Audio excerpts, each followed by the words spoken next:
Oh, it's a great feature, especially, you know, for different sized people. I'm fairly short. I like an aggressive handling boat though, so I'd probably, you know, I might go a little wider, but especially a bigger guy would definitely want to go wider, and then somebody smaller, petite would, you know, want to bring them in quite a bit. Yeah, that's pretty trick.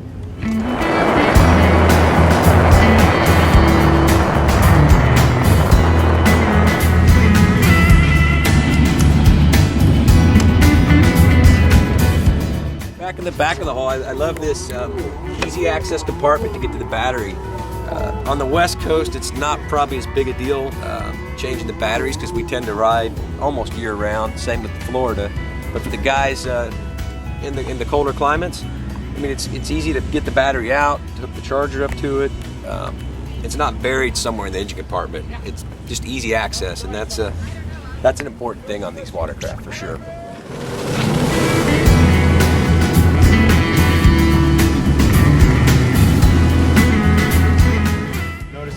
How smooth the throttle operates without any kind of cable puller or anything. They put the fly-by-wire obviously doesn't have to have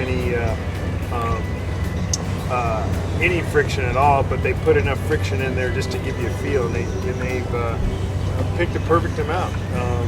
You know exactly what you're going to get.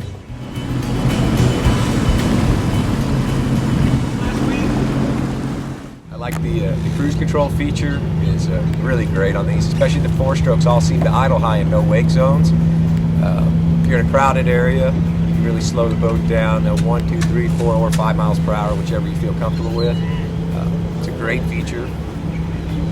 All the instrumentation, it does everything. You've got a compass, you've got everything you'd ever want on a watercraft. The GPS controlling the speedometer is great. You actually have a real world number now instead of some inflated number. You know that the boat does go 68 miles per hour, and if it starts to go above that, as we were doing today, going down current, the ignition cuts back and it limits the boat to 68 miles per hour, which is a great feature. The touring mode is awesome for the first time rider. You know, the boat won't get, you know, they won't grab a handful and get scared. The boat takes off nice and smooth, predictable, but then again, if you want to blast off the line, just, you know, hit the set button and put it in sport mode, and the boat just blasts off the line. This already exceeds the horsepower of anything that I raced, so I'm pretty impressed by it. And the smooth feel of it. Just my stuff was jerky and took a lot of energy to hang on to it, and this is just a Sunday ride and going several miles an hour faster than I ever did.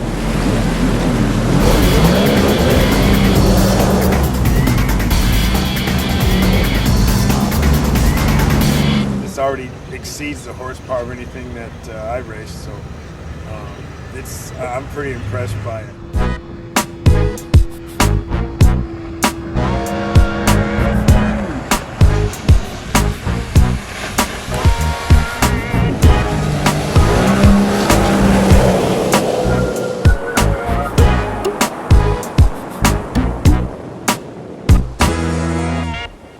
Braking system is by far the feature I like the best. It works well, it's predictable, you feel safe, comfortable. You know that the boat is going to slow down. It's not going to stop, but it's going to slow down quick, something that watercraft have never done before. I think especially for the sit-down type rider, the first-time rider, it's a great feature. I was skeptical when I heard that, you know, it had a brake, but in being out on the water and using it in all different types of things that you encounter, it's just very well done. It works perfect. It stops you. It doesn't throw you over the bars, but it puts the right amount of pressure in when you expect it to happen, so that you're not really surprised by it.